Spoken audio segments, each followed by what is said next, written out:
It's September the 14th, 1998. The survivor is Saul Silver. Jay Levy is the interviewer. We are Playa del Rey, California, USA. It will be in English. My name is Jay Levy. I'm interviewing Saul Silver, Solsilver, September 14th, 1998 at his daughter's home in Playa del Rey, California. The interview will be conducted in English.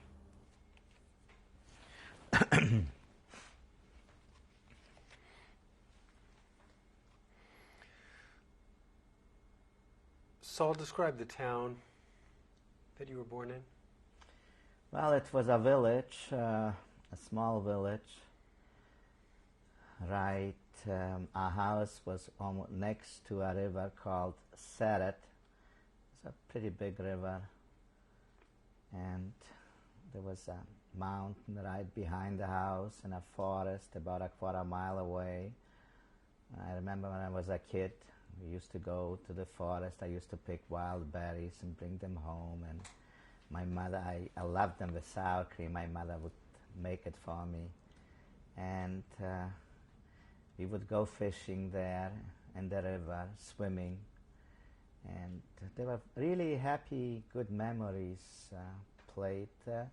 There were not many, there were no Jewish neighbors in that area. There were a few Jewish families in the village, but my father was supervisor of a flour mill, which was built right over the river. Those were the flour mills where they had big wooden wheels and the water would come down and turn the turbines and so on. It was very exciting. But I also remember I almost lost my life there one winter, because whenever the river used to freeze over, we would walk over it. And one day I was trying to walk over and the ice broke under me. And lucky for me that my body went into the water, but my hands remained right on top of the ice. And somebody saw they just pulled me out. If it hadn't happened, I would have probably gone under the ice and right into the mill, and that would have been the end.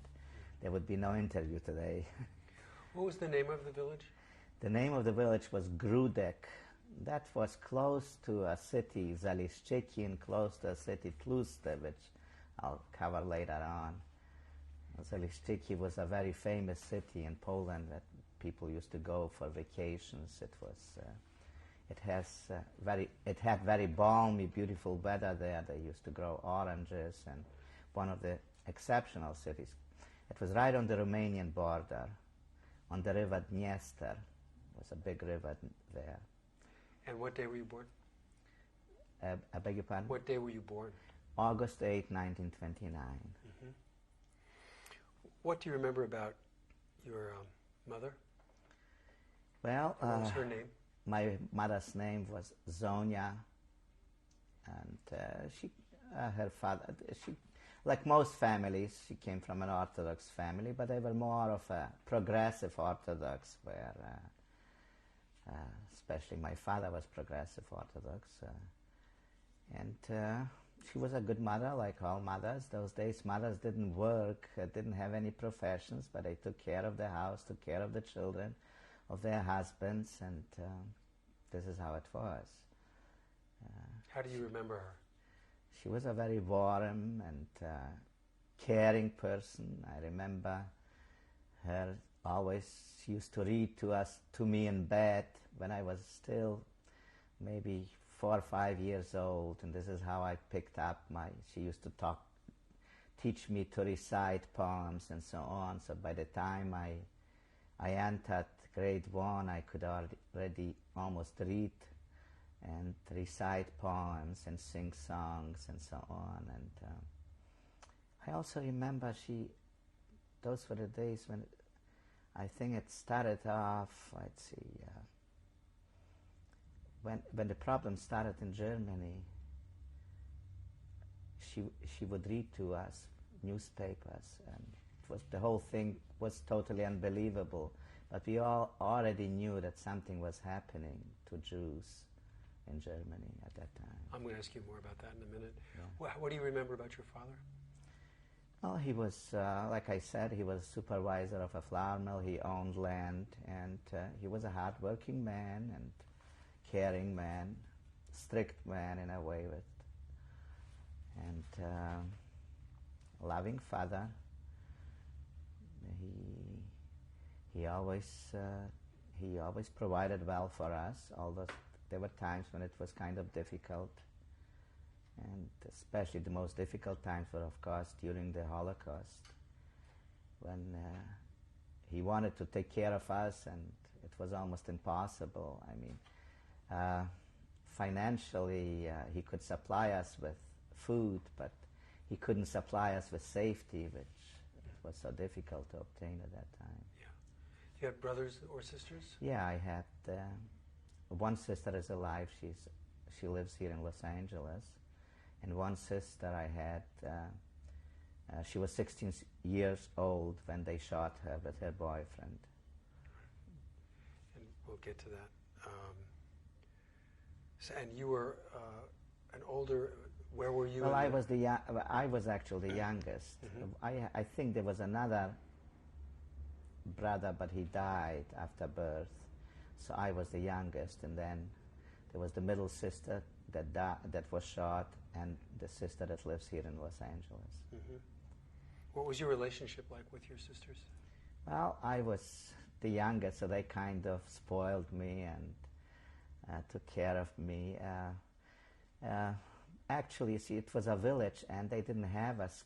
All they had there is 4 grades, and the school wasn't very good. So our parents sent us to the city of Zalishchiki, which was they had a better school, and we stayed there with other people. And eventually, our grandparents moved there, and we stayed with them while my sister went to school there, and my other sister they both went to school, and I went there to grade 1, just one year. That was in Zalishchiki. It was a beautiful city. We had a lot of fun. We used to go to the beach there and play together, and we enjoyed our youth out there. What was the language that you spoke at home? We spoke mainly Polish, but we did speak some Yiddish in the house. Yeah, of course, we spoke Ukrainian too, because there were lots of Ukrainians there in that area. So we actually spoke 3 languages. Polish was mainly Polish, Yiddish, Jewish, and Ukrainian. Eventually the Russians came, so we learned to speak Russian. How did you observe Jewish life at home? Well, I still remember there was always the high holiday. I mean, first of all, every Friday my father used to take me to shul with him, Friday night and Saturday morning. That there was no such thing as not going to, especially for boys. Girls didn't go, but boys did have to go. During the high holidays, we used to go to shul together. We were always there and praying together.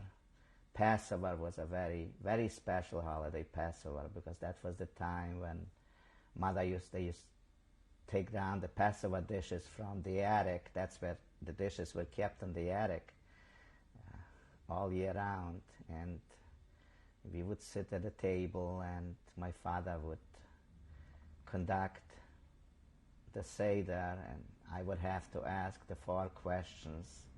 And there were special little glasses, which, we would drink the wine, and every, little special.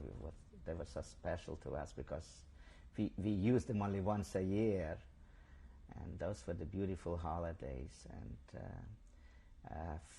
Friday, almost every week, it used to be a custom in the small cities that when a poor person would walk into the city, come in and ask for shelter, you would invite him to the house for dinner and sleep over for Saturday. And I remember we always had some homeless. They were homeless people those days too. They were not sitting on the streets like they do here, because people took care of them.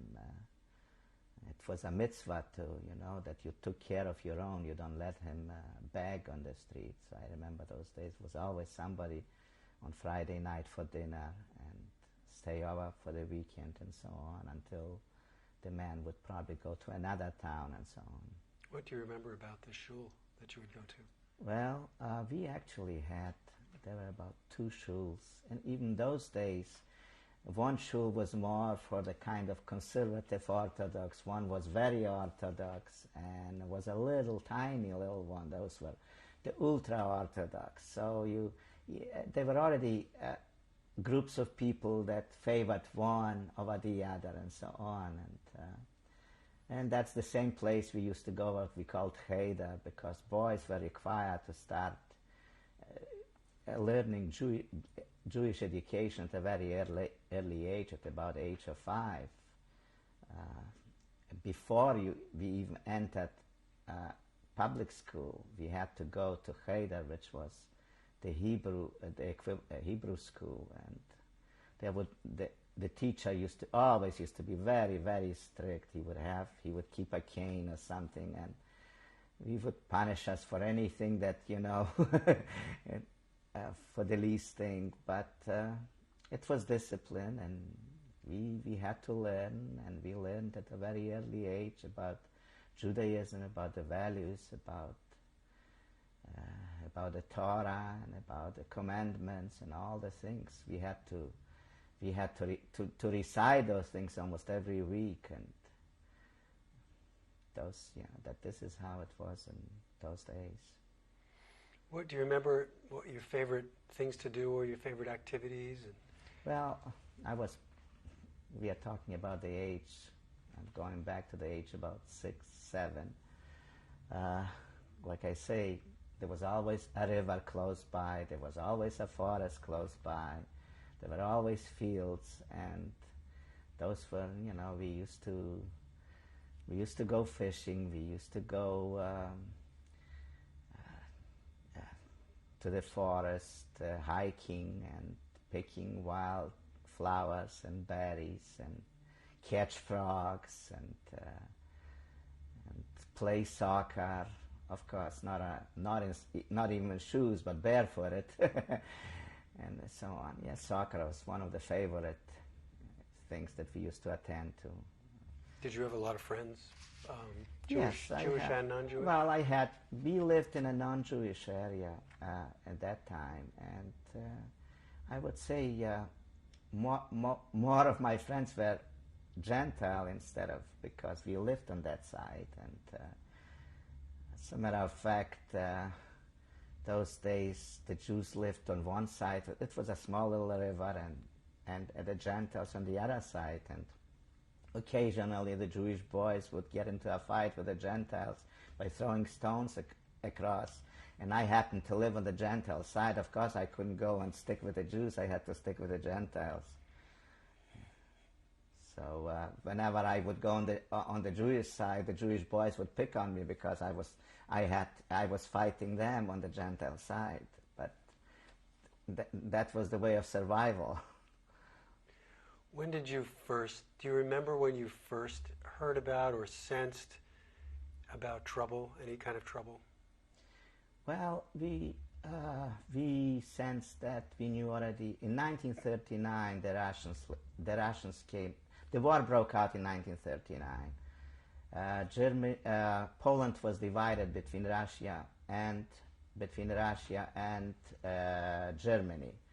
Our eastern part of Poland, the Russians came into. We didn't even know who was coming. We thought the Germans were coming, and suddenly the Russians appeared. So fortunately, we were fortunate that we were under the Russians from 1939 until 1941. And under the Russians, for some people, especially for the rich people, like my wife's family, they had it hell under the Russians because her father was rich, wealthy. We had it very good under the Russians because my father knew how to work the land, and they looked up anybody that could claim that he knows how to work on land was all right with them. But anybody that ever had a business, that was a pariah to them, you know. Anything business was meant a capitalist, and they looked down at capitalists and so on. Those days, anyhow. So we had it good under the Russians from 1939 until 1941. My sister was a teacher, and I went to school, and we had lots of beautiful activities. I used to perform in school a great deal, kind of singing, reciting, and doing a lot of things. Up until that time, had you heard anything about what was going on? We heard that things were bad on the German side, but nobody really believed it.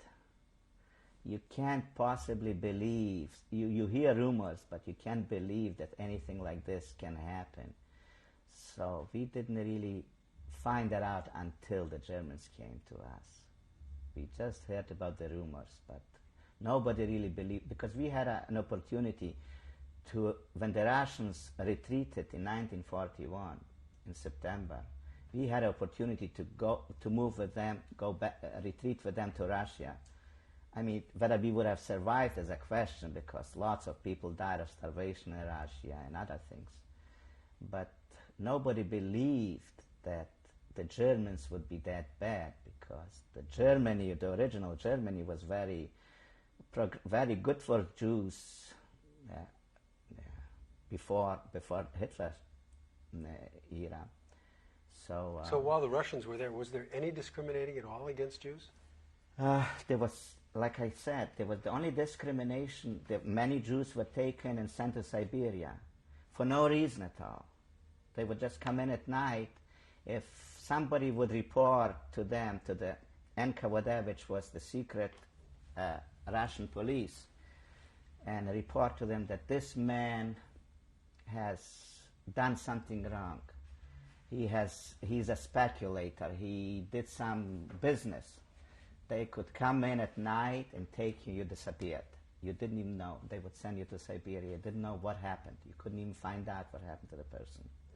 So some people had it. Some people disappeared overnight without a trace. And some, like our family, we had it very good under the Russians. My sister was a teacher. My father had the freedom. We had it very good under the Russians. Like I say, my wife had hell in her family. So when did this change? Well, it changed when the Germans came in September of 1941. And what do you remember about that? Well, the first thing we were told is to put on stars on our, make armbands with a star on our, put it on the left-hand side. That was the first thing they proclaimed, a proclamation. All Jews would have from now on to wear an armband with a star on it. How did that make you feel? Well, it was a terrible thing to suddenly to feel this way suddenly, and then it became worse and worse. That was just the beginning. That was just the beginning, and then they should I continue? Yeah. Well, slowly, that was just the beginning, and then they began what they call those actions. They would surround the city, and one of them was what they call the Thursday action, where they surrounded, and they caught, at that time they gathered about, I don't know how many, maybe 2,000 people, and they brought them to the cemetery,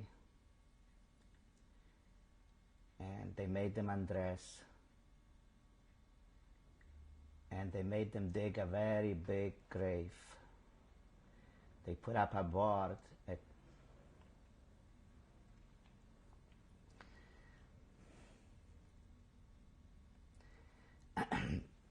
they put a board across the grave, and they set up two machine guns on each side, and they made them walk on it.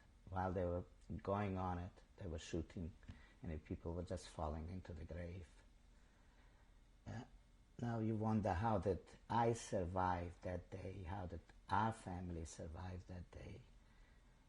We knew that something was going to happen for days, that something like this was going. There were rumors because it was happening in the other towns already. So we had a hiding place in our house.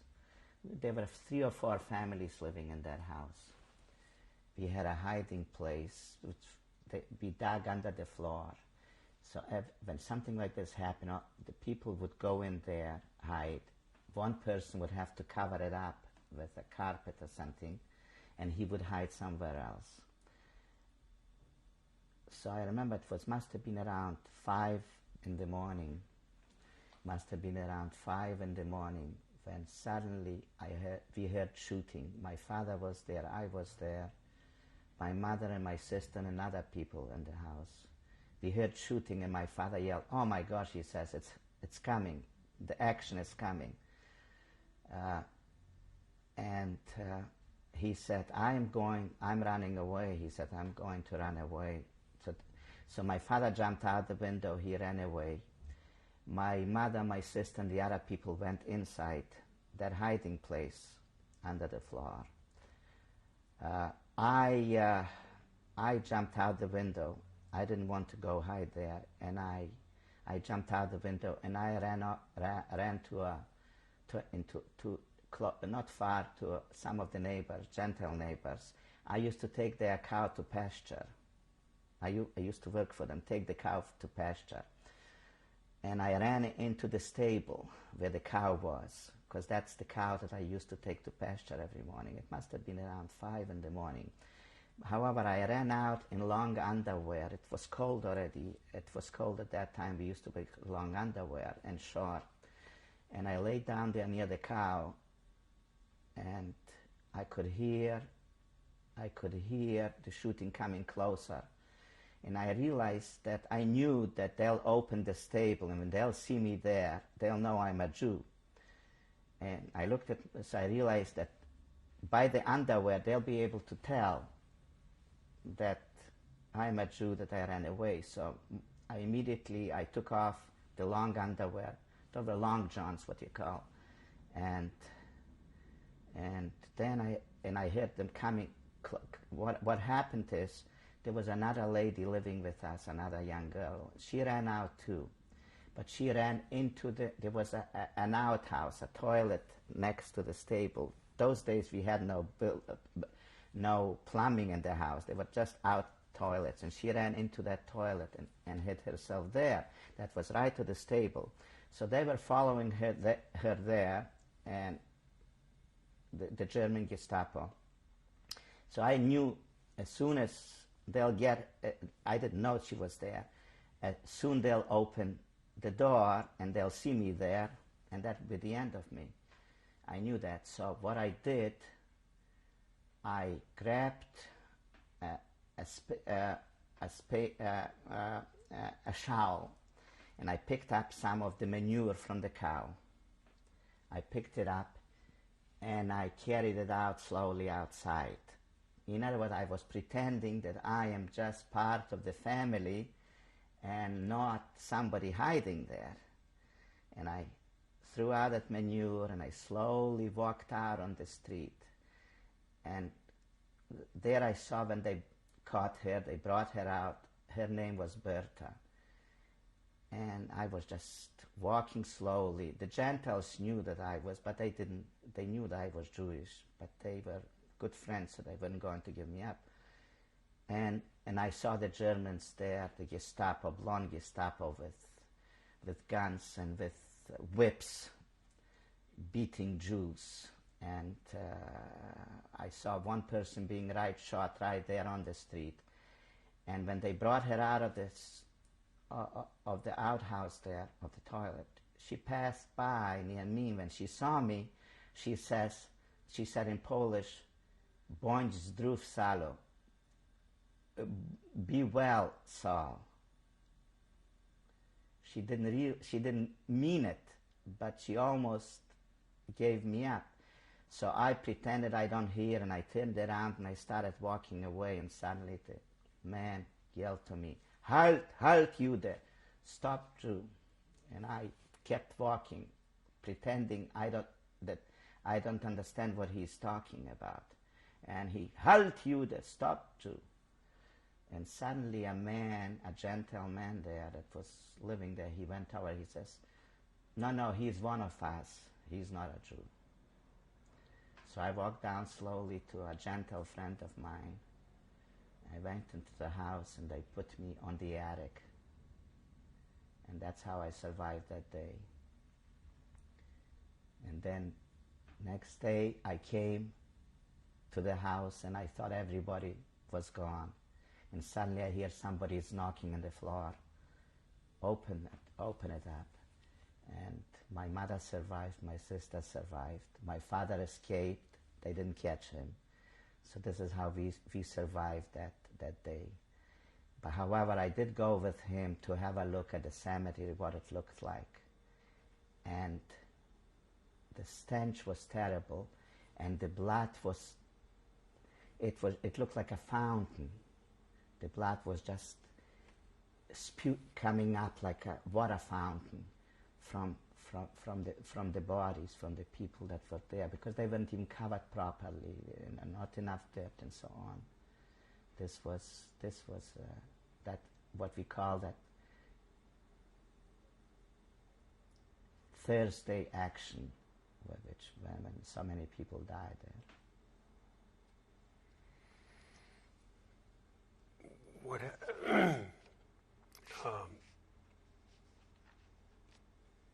Do you remember being comforted at that point? I mean, you're still very young. I mean, well, how really comforting everybody. You know, who would comfort? Everybody was in that fear of every.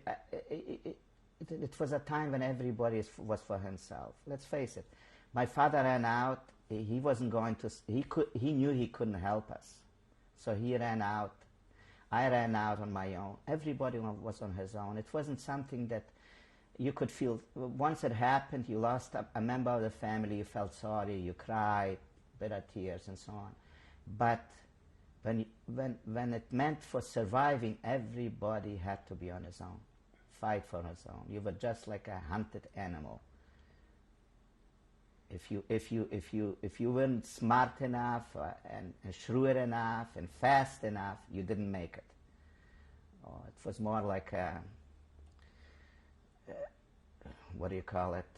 Well, anyhow, it's just one of luck too. You either made it, you didn't make it, and most of them didn't make it. Yeah. We're going to change tapes. Yeah.